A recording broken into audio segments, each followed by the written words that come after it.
Hello, everybody. How y'all doing today? Hey, Hey. we're good. We're good. Awesome, awesome. Um, well, hi everybody. Welcome to the Women of Color in Sci-Fi Television panel. I will be your host, Latisha, and I'm so excited to present this panel to you. We're gonna go over to some of our thoughts about women of color in TV, what they've been through, what they've meant to us, and what we can do going forward. So one of the things that I like to do is to show kind of a bit of a retrospective of some of the women of color that we've known and we've seen throughout time. So can you in the chat just let me know if you're seeing the slideshow?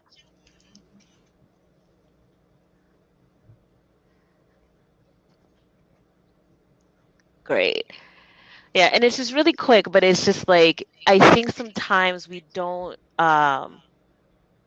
always see how much we've been in the presence of women of color throughout time in this space for actually a really long time. So it's just one of this get a handle on where we've been. Okay, let me see. I see people saying it's in a small square. I wonder. Oh, switch. Thank you.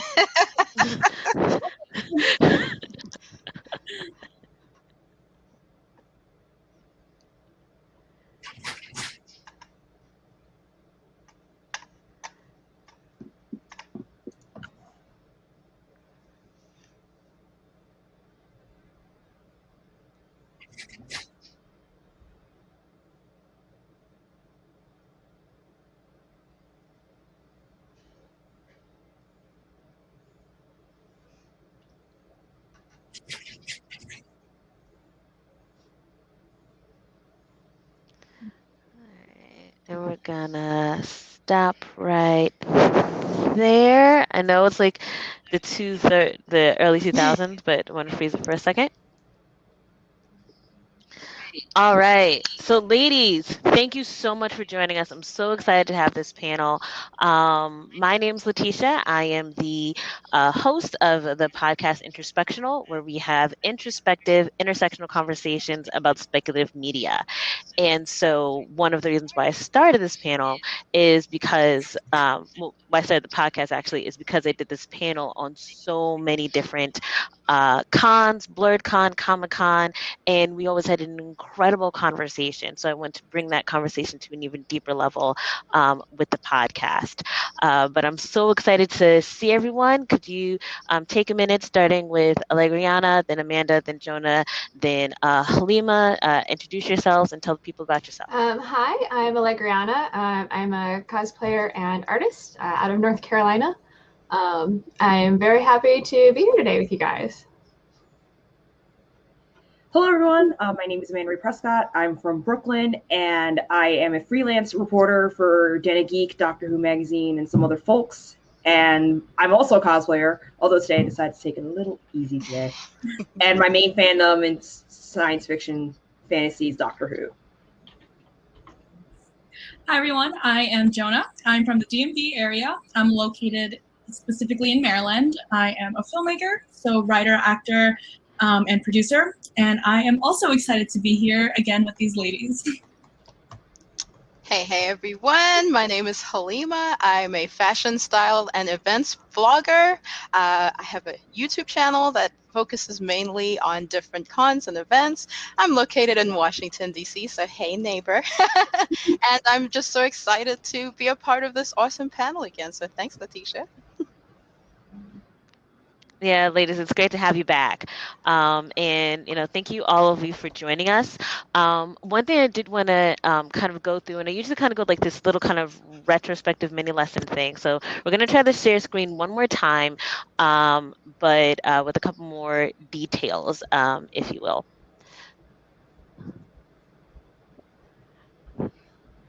So can we make that big? Yay! Awesome. Thank you so much. All right, so the first thing I want to do for everyone who's listening, we're going to do a bit of an activity. We're going to be a bit of an imagination exercise. So if everyone could close your eyes, and I want you to imagine yourself as a child. I want you to imagine yourself in the clothes you would run and play in, and I want you to imagine yourself running and just feeling the freedom of being able to play and know that the world is open to you. And I want you to go to your special place in your imagination where all of that is possible.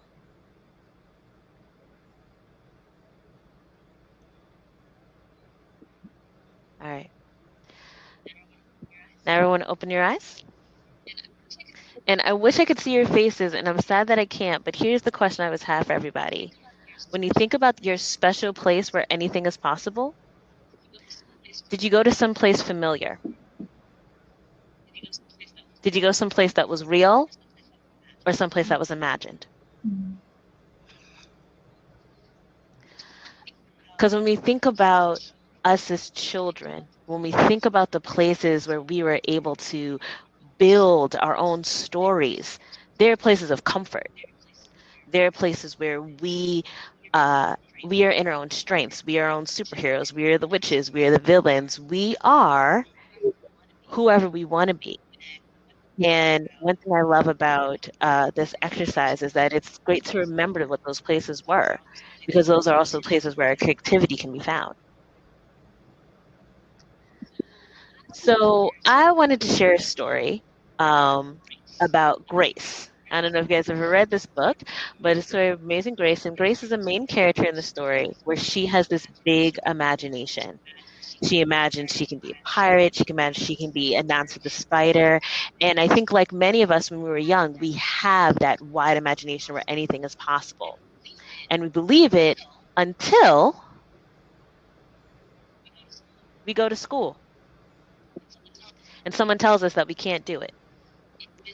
In this book, Grace's teacher is holding auditions to be Peter Pan, and Grace raises her hand up knowing that she can be the best Peter Pan that there ever was, but the little white girl says to her she can't be Peter Pan because Peter Pan wasn't black. And the little boy next to her says she can't be Peter Pan because Peter Pan wasn't a girl.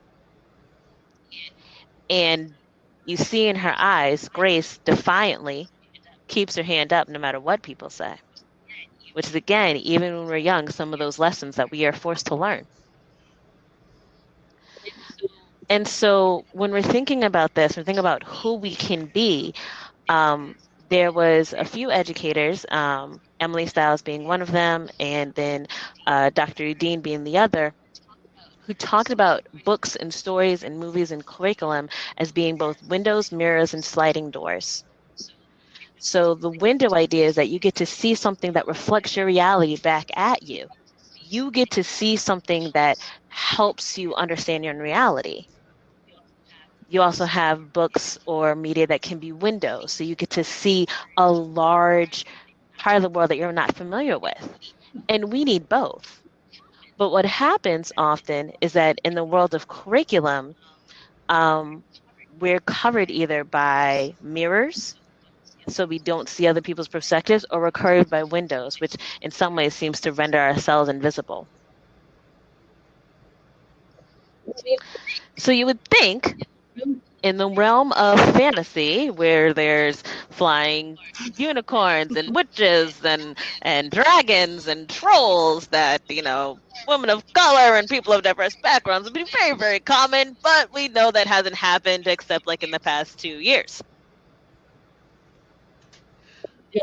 But there's also a place where that can grow. Now, one thing I wanted to talk about is you talk about the diversity of children's books. This is a really interesting infographic. And you see how it breaks down per group. And here you see this little white boy. He is surrounded by mirrors. He is surrounded by images of himself in different ways. What's interesting, though, this is the same thing a couple years later. Every one of these statistics has gone up, and it's still not enough. And I think it's a fair representation of a lot of the media that we see, that it does keep on getting better. We do see an increase, but the diversity of presentation and the diversity of the nuance that we need is like the next step. That's where we need to go next. So this panel is about love. It's about showing love to our desires to be pirates, to be empathetic thinkers, to be warriors, to be fairy tale princesses, to be people of strength and character, to people who fight, to be scientists, and to people who show us how to be kind. All diverse representations of the type of women and type of people that we can be. So, my first person I want to talk about is Nichelle Nichols, because we always need to talk about Nichelle Nichols, because we always need to talk about where we come from. So, Nichelle Nichols, one thing I always want to highlight is that not only was she the first woman of color to have a main role in a sci-fi property, she was also one of the first women of color to be on a drama. Period. So it wasn't a sitcom. We're talking about a drama. Period. And I think people can also, kind of forget that. And one of the big stories is that, Nichelle Nichols was going to quit until she met Dr. King and told her that she couldn't because she was the only non-stereotypical role on television. And seeing her on TV inspired a young girl named Karen Johnson, who ran to her mother when she first saw Nichelle Nichols, was like, "Oh my gosh, there's a black lady on TV and she isn't a maid!" And that inspired her so much that she pursued a career in media, and we all know her better as Whoopi Goldberg, who was on Star Trek Next Generation and had told Gene Roddenberry when she was going to do the show, because he was surprised she wanted to do it, because at the time she was, big badass actress. And they were like, "Why do you want to do this rinky-dink, sad little sci-fi show? We don't get it." And she said, "I'm a Star Trek fan. I was a Star Trek fan before it was ever Whoopi Goldberg." And thinking about even in today, we just had the Mars landing, and several of the scientists who are part of that, who are women and women of color, have said that Star Trek inspired them. So, well, that does cheer me up a bit. Okay, on to the next slide. So this is Gail Fisher. Gail Fisher is part of a show called Maddox, which was not a sci-fi property. However, I bring her up because she was the first Black woman to win it was an Emmy or Golden Globe for Best Supporting Actress. And so many Black women have won that award for Best Supporting Actress since, but a Black woman would not win that award for Best Lead Actress until Viola Davis. So there's a 40-year gap in those accolades. So not too many people know who Gail Fisher is now, but I think her story is vital because she was essentially number 2, got her laurels, but was largely forgotten by the time she passed away in 2000. So I like to say to Gail Fisher, we honor your story.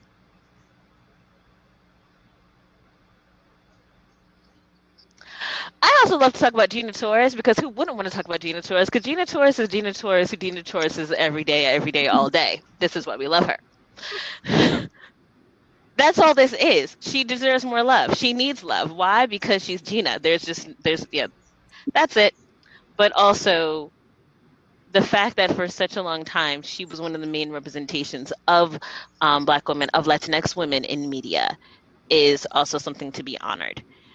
So I always love to highlight her because I think she's worth it.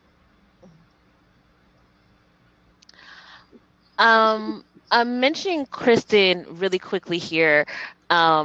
Mostly because when it comes to people of color, and if you think about people of color, people who come from multi-ethnic backgrounds are sometimes forgotten. And so, if you don't know, her mom is actually Chinese, and so she's half Chinese, half Dutch. And one thing that I found interesting is in both the very regrettable Chun-Li movie, and the show that she was in, Beauty and the Beast, she, in those properties, did play someone who was multiracial like herself. And I'd like to think that as more diverse stories get told, more of those opportunities to show diversity of character keeps on happening. And I have seen that. I have seen more people who are multi-ethnic, or who get to identify their specific ethnic background in modern media. There needs to be, of course, a ton more, but it's one of those details that I find interesting. And to finish up Grace's lovely story, even though she was feeling some kind of way about people saying that she couldn't be Peter Pan because she was a girl, because she was Black, she went to her mother and her grandmother. And her grandmother sent her, they went to a ballet, to the beautiful New Juliet. It was one of her first times seeing a Black ballerina. And then Grace was so inspired that she danced all the way home. And of course, she kicked ass in her Peter Pan audition.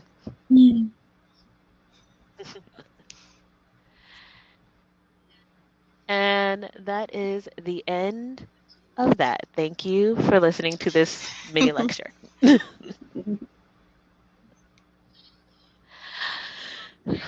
But I just wanted to, set the scene. And when it comes to, the stories that we tell ourselves and how we learn, one of the first questions that I have for you all is, including live action children's programs, who was the first woman or girl of color you remember seeing in sci-fi fantasy television? Well, my answer has been the same every time we do this panel, so I'll just kick it off. Belana Torres was my icon, my role model, my incredible woman of color doing awesome things in space. My parents were huge Star Trek fans, and brought us up on a very steady diet of Star Trek episodes. And I just remember at some point, when I was a little kid and I became aware that Belana Torres and I had the last name. So it was conceivable that we were, in fact, related. So that was like a big, I was like, oh. Well, for me, it was, it was Whoopi, it was Guinan. For me, it was very foundational to see her because, one, her fashion was on point. And, she inspired me that way. And then her being such a powerful, assertive character who, went toe-to-toe with Q and would be a listener, a healer, a spiritual healer, but also just somebody that would just be like, cut the line, okay? You need to do what you need to do. So she was, because my mom has been a Star Trek fan since forever, and so, of course, she was the first one that I saw, still my inspiration to this day. Mine would be Trini, the Yellow Ranger from Power Rangers, and as well as Brandy in the 1997 Cinderella musical. My answer is also Brandy and Cinderella because as a kid, I wasn't as interested in sci-fi. I was a little bit more interested in fantasy, and she's very distinct in my memory. And then I wandered and found other genres as well. But she's definitely there in my impressions. Yeah, I love, we're actually going to talk a little bit about her, and I'm so excited to talk about, that specifically. But also, I was more into sci-fi, so definitely Whoopi Goldberg was the person who, I remember in my memory. But also, I was talking to someone, and I was thinking about The Wiz specifically. because I was like, The Wiz is actually this huge fantasy world, and I would watch that again and again and again, of this, Black people, Black woman just doing all of the things. And I'm like, between that and Whoopi and Storm, I'm like, I think I was set up pretty good. But and speaking of Cinderella, the 1997 Cinderella just came out on Disney Plus like last week, and it became like a social media sensation like over 20 years after its release. So like, what do you think is particular about this particular TV movie? What makes it, for lack of a little better term, magical? And on the greater scale, what do you think is the impact of this kind of like youth-focused fantasy media? I mean, right now, like, there's kind of a very big, like, oh, like, we're going to do, like, X classic story or historical drama or whatever, but with people of color. Like, it's, like, really groundbreaking or something. And I'm like, Brandy did it first, though. And I think one of the things that's very charming about that is that they just did it, and it didn't, like, feel like they were trying to get their, like, diversity cookies or whatever. Like, they just did it because they were like, this looks like the best possible cast we could assemble. And they were right. Everybody in it is fantastic. And you have, like, such chemistry, like, such incredible performances from all of the actors. And it was just, like, that kind of, like, well, of course it could just be like that. Like, why not? That kind of, like, really captured me when I was young, because as a big fantasy fan, I had not seen that attitude in a lot of fantasy literature. It was a very, European, medieval kind of, like, everybody's white. There may be, like, one exotic character, but, like, by and large, like, that was like a very formative thing, I think, for a lot of people who grew up with that, and it still holds up. I definitely agree. And for me, it was also that it didn't help that the prince was just fine. Hello. Oh my God.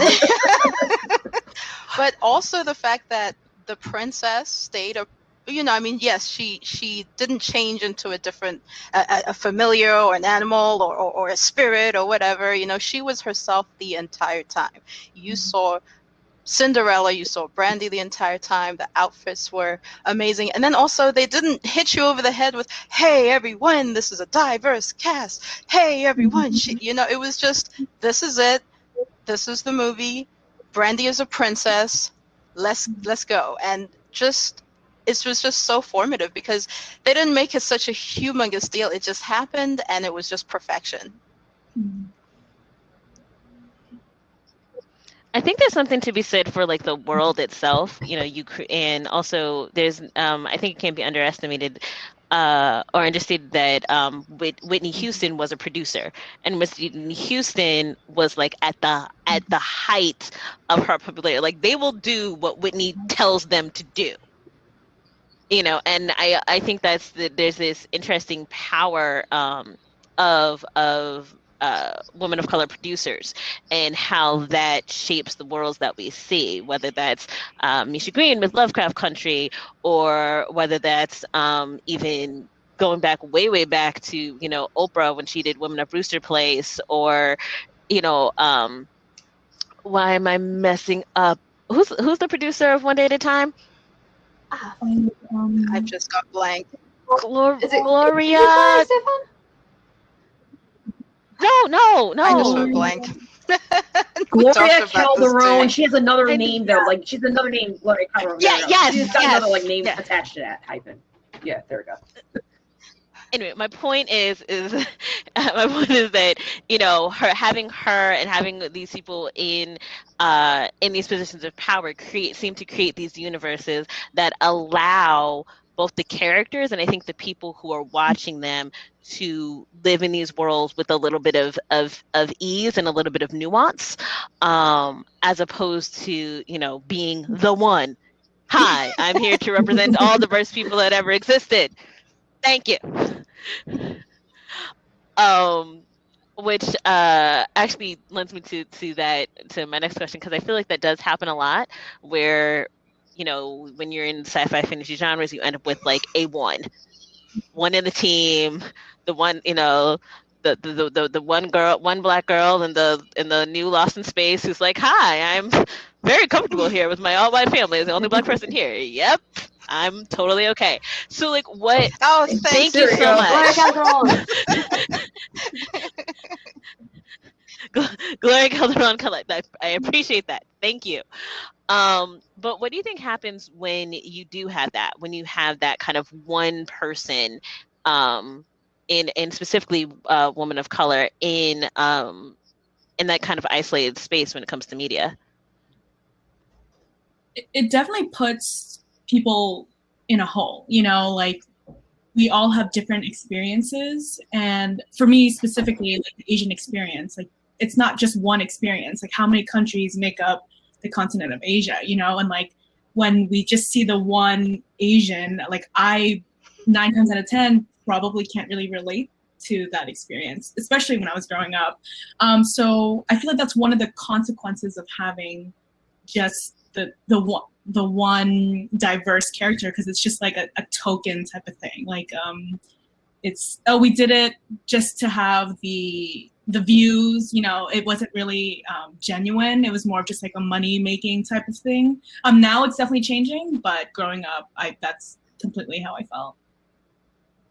I feel like it's very easy when you only have like the one singular character, for them to get kind of pigeonholed into just like portraying like a very 1 to 2 dimensional kind of character.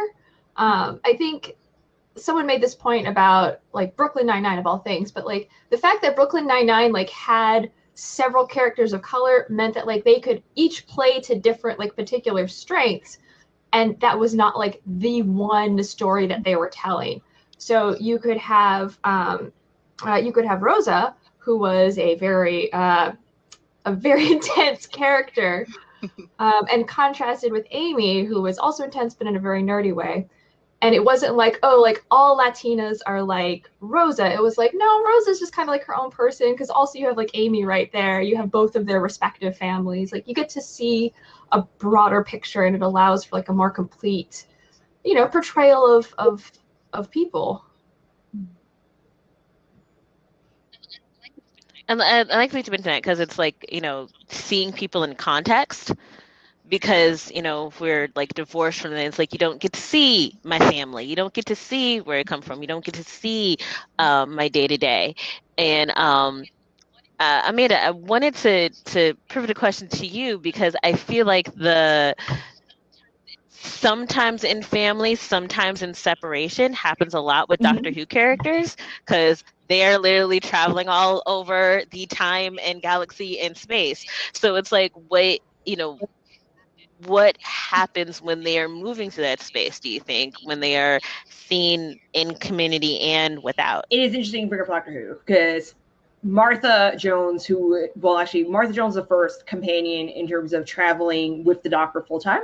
Then you also have a couple other characters of color beforehand, but they were just sort of like sidekick types. Martha puts Doctor Who in a whole new space, whole new everything. At first, you see her by herself with the Doctor for the most part. Her family's kind of just like, what's going on? They're kind of annoying. They're not really, they're nervous about the Doctor. They're like, who the hell is this dude? All the stuff. And then you see her develop a bit with him. And then there's a story, The Last Experiment, where they come back to Earth and Martha's family's there. And you get to see a little bit more of that dynamic. You see her mom, you see her sister. And then, of course, the season finale, like, you know, the Master, who's the big bad of the season, kidnaps them all, like turns them into servants. It's horrible when you look at the optics now, because as a younger, adult, I was just like, this is awesome. Oh wait, no, it's not good. So she is the singular one, but at the same time, she isn't singular in terms of you see her family. Even though the show is moving from place to place, you see a little bit of her background. She's choosing to travel the Doctor versus her ordinary life as a Doctor trainee in London, which is good, but then it's also because she was the first, they made a lot of mistakes in her characterization and plots that probably would have been better off with a white actress got shunted onto Martha. And it wasn't until the very end of her story and the spinoff series Torchwood that you really see that they were taking her color into consideration with making sure they weren't stereotyping her or sidelining her in favor of like white love interests and etc. So Martha was definitely, for the Brits, the first like tentative step into diversity, because beforehand that show has been going on for like 50 something years and there was not, other than like occasional villains or random people on the planet, like there was never a person of series until then.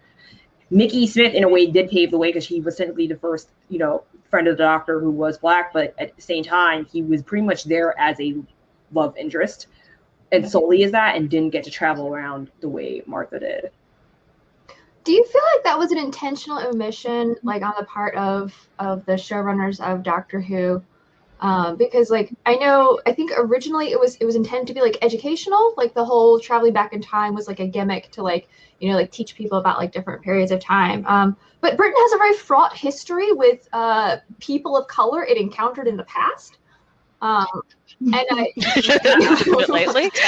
wonder if that was kind of like a glossing over for them, where they were like, oh, like, but if we take this, if we take this person like back in the past and we have to confront the things that like Britain did to their country, perhaps, like that would not be a fun and hijinky storyline. That would be a very intense, dark, bleak, kind of reminder of like, oh, hey, we did some really awful things to people. It's weird because when you talk about the Doctor Who's history episodes, because there's some of them that do confront some things, but imperialism with England is in one of those like areas they've kind of avoided. It wasn't even until I think season 11 with that episode, Demons of the Punjab, where they even begin to talk about that, because that episode's about it's about the partition of India and Pakistan, and one of the characters who goes back there is actually South Asian herself. So Yaz goes back there and she doesn't realize she's meeting her grandmother. So there's a little bit of a confrontation there, but it's also very, very fraught with politically speaking, even in England, for them to even talk about that kind of history. I think the show has been cautious because of they can get their funding pulled, they can get canceled, and also back in the day, there wasn't that motivation to explore other things. When they started, it was sort of like, let's teach the kids about the Roman Empire or just stuff that like ancient times. There wasn't a lot of, there were some, or some period things that were like more set design than anything else. But you could argue it is a glaring omission, but at the same time, it's sort of culturally, it's an omission in a sense for financial and public, reaction details. I do hope they do continue to do that. Demons of Punjab laid the way for that, but I think it's not entirely a glaring omission. They're making choices. They have to do things a little bit at a time, which is kind of a frustrating thing as an American like fan watching the show. But at the same time, they are big. They can do it. They can tackle it. It's just that it really takes having the right writers room to do that. And that part of that would have to have more writers of color on the show, because Martha's season, everybody who's writing her was white. So it's only now that they have people like Vinay Patel writing for them, and Mallory Blackman, who did the Knots Across the series in the UK. She also did an episode. She did the Rose episode. So they need to have more writers of color to even begin to start that for real and push those boundaries. I think that's hopefully what we could see in future seasons. But it's sort of for them, it's sort of a balancing game of a different thing than in America. I feel like in America, we're more willing to confront head on. They're not as much. It's funny that you mentioned that. Like I had this conversation. I was on Twitter and I was talking about. I was like, I feel like one of the things America really needs is like a Truth and Reconciliation Commission. Like we need to tell people what the heck actually happened. And the guy responding to me was like, why do you need that? Why do you need a Truth and Reconciliation Commission? And I was like, so people stop having to learn their history from HBO television shows. Yes. And just kind of thinking about how Lovecraft Country and Watchmen also tackled, these history subjects and tackled it partially, I think in large reason because there were people of color, women of color in the writings rooms, in the spaces to be like, not only are we going to talk about this, I'm not afraid to talk about this. And not just because I think when people talk about big historical subjects, they're like, oh, you have to talk about this big thing. It's like, actually, let's talk about how this affected my family. Let's talk about how, y'all came into my grandparents' place and stole my food because you could.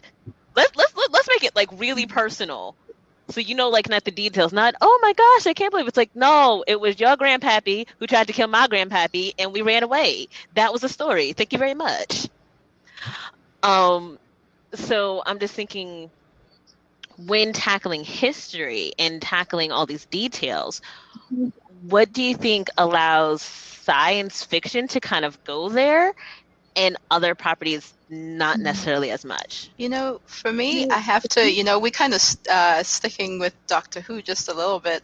One of our favorite episodes, our family favorite episodes, is where Sophie Okonedo played Liz 10. Yes. So good. Liz 10 in the house. Okay, for me. That's a great way to kind of tackle it, and you kind of see it with Bridgerton. I know that, but it is fantasy, and guess what? Queen Charlotte, she most probably was half black, so it's not too. So it just shows how images help, and also help you discover your history and people's history as well. So, it's so important to see yourself as as Liz 10, or to discover that Queen Charlotte was most probably half black, and then you just continue to that way, instead of trying to suppress it, or not even skip over it or hammer it home too hard. Look at our black. It just doesn't work that way. Just do it. That's all it is. Just do it. Have people of diverse backgrounds and color, and in the writing rooms, behind the scenes, and then just do it. And one thing I was thinking about was specificity. And I know, Jenny, you kind of mentioned that, kind of like, if you only have one Asian character, you're like, are you Chinese? Are you Japanese? Are you from the Philippines?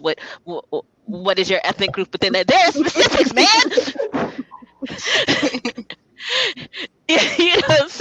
So I'm thinking, in what ways do you think more diverse cultures and backgrounds of women of color could be displayed in sci-fi media without venturing into stereotypes? Yeah, for sure. I definitely think just educating and learning as much as you can. Not even for me, like, I'm Filipino, or identify as a Filipina, so I have a very different experience than someone else who grew up in like California, or a different part of America, or maybe someone who was adopted, from the Philippines. It's just all different experiences. So when people who, like, executives, they greenlight a show, they should definitely learn and educate themselves with who they're hiring, people behind the screen and in front of the screen, just so we don't have to stay in that hole. Like I said, it's disheartening to just see the one Asian on there, because I definitely don't relate. And there are so many relatable stories out there on a deeper level, and we just have to continuously do that. I mean, we've started seeing that definitely recently, so hopefully in the future we'll just see that rolling and rolling for more opportunities. And there's so much talent out there, and I feel like it's just always overlooked, and it's so oversaturated. Like, people who are in the media all the time, who are always booked for these shows, especially in sci-fi, we see them in so many things, but it's like they're not just the one person, Absolutely. Yeah, I remember even Rita Moreno just recently in she mentioned something about, like, I love Jennifer Lopez, she's great, but she cannot be the only Latina that you see ever. Like, no, there's more. Can you, like, hire other people? That'd be great. but also I was on another panel, we're talking about theater and how, you know, these actors and performers are also treated on set, because, you know, you end up with, you know, no one knows how to do black hair, or the lighting is weird, or, you know, like, you can hire people, but you also, like, you can put me in the room, but also expect that I'll be there. So, like, I'm going to say things, and I need things, and you need to be ready. So, so, you know, in thinking about that work, and, you know, all of you work in media in some shape, form, or fashion, what ways do you think the kind of behind the scenes needs to be ready to have us in the room? Well, for me, it's really funny because the second Independence Day movie, I know that it wasn't that great or anything like that, but one of the things that really meant a lot to our family was, you know, they were going to find some warlord or whatever, and they were in Eastern Africa, and they were very badly speaking it, but they were speaking in Kiswahili, and Kiswahili is the main language in Eastern Africa. And so it meant we were just like, oh, they're not giving them the basic weird African accent that they give anybody that's supposed to be from Africa, you know? So they were actually speaking Kiswahili. So they, you know, to their credit, they found people that researched the location, they trained the people to speak it. You could tell that it was actors that were, you know, non-native actors that were speaking it, but they tried. And so just research the location. It won't take more than 5 minutes. Find people that are familiar with it, and then just train them to do it. So that would be my example. I think kind of tying back to what you're talking about in terms of, like, you know, it's one thing to just like hire a black actor. It's another thing to make sure that, like, there is someone who knows how to do their hair, and there's someone who brought like the right color foundation, and there's someone who can light them so they're not, like, you know, blown out or barely lit. And I think one of the things that, like, people may kind of overlook is that what we're combating is a systemic problem. Like, it has roots everywhere. It infiltrates every level of society and, like, every way that we interact with society. And so it's not just enough to say, oh, well, we hired a black writer or we hired a Latina actress.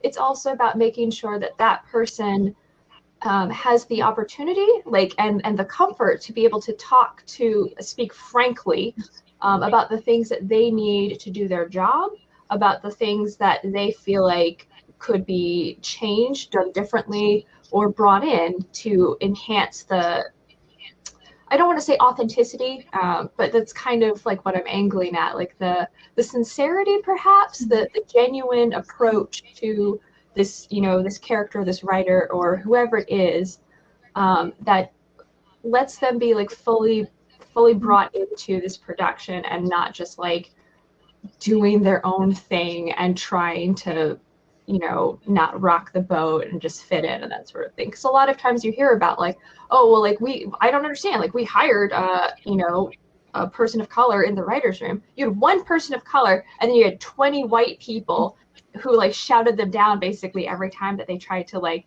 say, like, I don't think that's such a good idea. Or, like, you brought in one person of color, and then you ask them about pretty much any ethnic issue you could think of. Where they're like, you know, I'm not, you know, like, oh, I'm actually not that type of agent. I can't tell you, like, what that means culturally for this other group that I'm not part of. So it's a very I guess it seems like we're asking a lot, but what it is like, we just need the same support and resources as everybody else has. But because theirs are already built into the system, it means that, like, a little bit more work has to be done for us. If you really want, like, people to be there and to bring their, like, 110%.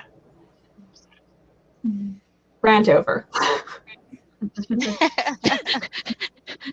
That was a lovely rant, and I don't think it was a rant. It was more of a lovely dissertation, and I'm happy that you did it.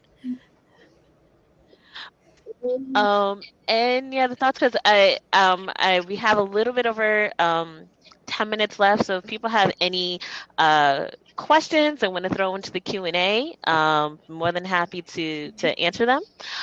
And before we do that,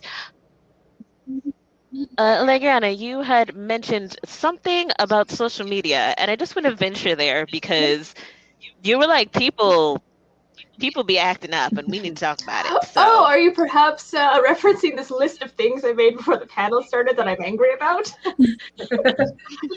yes, we call this segment "Things All Allegriana is right, Angry let me About." tell you. Please. The thing that most stuck out to me, and I'm going to bring this up because this ties in very well to our panel, was that recently, there's been a big push in publishing to have like more diverse literature, and there was recently a wildly ill-advised article entitled like "Why White Kids Need Diverse Books," and it had a picture of a white child on the cover, Yes. and they're holding up a book cover, basically like covering part of their face that had a black face on it. So like metaphorically, there's a couple things going on here that really don't like.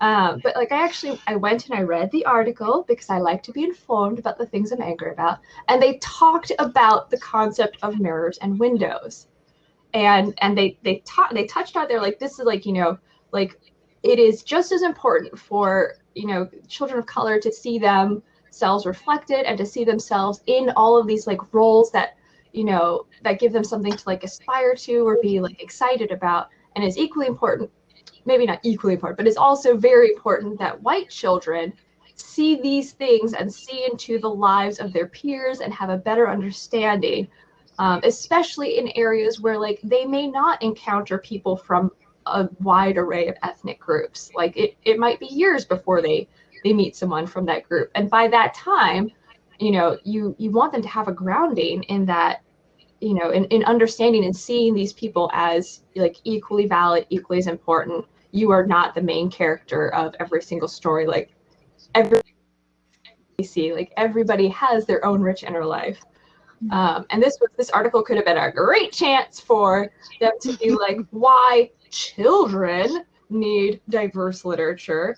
And like you could even, the cover could have just been like, here's a bunch of kids and they're all holding up like their favorite book that like makes them feel seen and represented, instead of centering white children and like why whiteness needs to be served by the books, the labor, the creativity of people of color in order to be like less racist. I am not here for it. I was like, how dare you reference this wonderful work about windows and mirrors and then completely just miss the fucking point and put it on a cover of a magazine and send it out and feel like you did the right thing. Ooh. I think that's one of those interesting things that has tendency to happen, where we're like, hey, we're moving this step forward. And I think that's what happens just with a lot of the side characters. It's like, okay, we have people of color here, we have women of color here, they're doing the thing, and yet they're still serving this main white character, and either don't have their own storyline or don't have their own ambitions or anything like that. And like again, things have evolved, but it still, pops up. As you said, looking at it, this is systemic and insidious. And so I guess my last thought that I want to kind of bring to the panel, and we're going to end hopefully on something that's kind of happy. Who has been your favorite character in the past, we'll say, 5 years, and why? So who's been your favorite? Who you think has kind of been able to do the damn thing? Oh, if I could start. Absolutely. For me, it is Michael Burnham from Star Trek Discovery. She is everything to me. I love her. Let's fly, baby. I love the show. I love her hair. I love the fact that it's very obvious that they have black stylists or people that know how to do black people's hair, because she has her braid wig and it's laid and it looks amazing. And I love the fact that she has a journey. She's not a one-dimensional character like we've discussed before. She's made mistakes. She's pissed people off.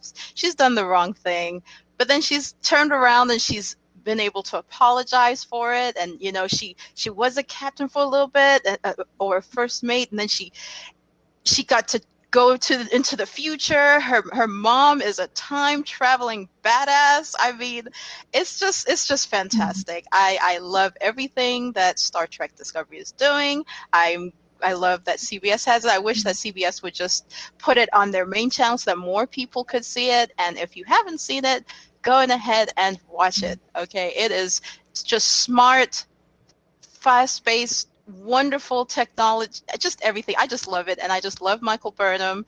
And this season, I mean, we got Book. She's with Book. So Hashtag Black Love. Hey.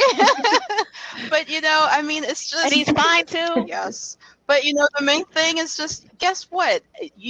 To kind of circle back to Allegriana's point, we do not need to spoon fed. You don't have to be like, okay, white people, guess what? There's going to be diverse. No, because the most popular TV series right now is WandaVision, and that's diverse as hell. So people are not going to be scared that there's diverse, people on television. So I mean, I just love it. So I love Michael Burnham. I love Star Trek Discovery. It is my favorite show on TV right now.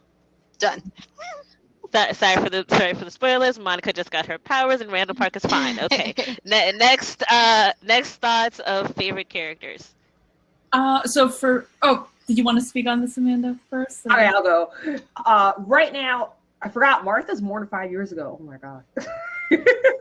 Time is. Martha's like 10 years ago. I mean, Freeman's up and doing the doctor show where he's like solving cancer or whatever. Like, so yeah, I would say more recently, I would say for Doctor Who, I love Bill Potts and I love Pearl Mackie. She's been doing so much amazing work of like trying to move the fandom forward. And Bill, like, she came off the bat, there were very few people hating on her character. I mean, I wish that we had more story because, of course, every so often actors leave the show, but it was Bill set so much ground. Also, she was the first openly queer companion for Doctor Who. Companion in terms of like traveling the Doctor full time, because Jack Harkness was, he's there.